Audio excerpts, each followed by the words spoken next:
And let me tell you, and I'd hate to be the bearer of sort of grim news.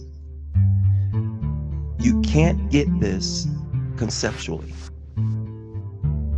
What I'm saying about one consciousness, and universal just means nothing is excluded. Right. So one universal, nothing is excluded consciousness. So that's basically what it means. When I see someone not getting what I'm saying, I just say to myself, life has an appointment with me.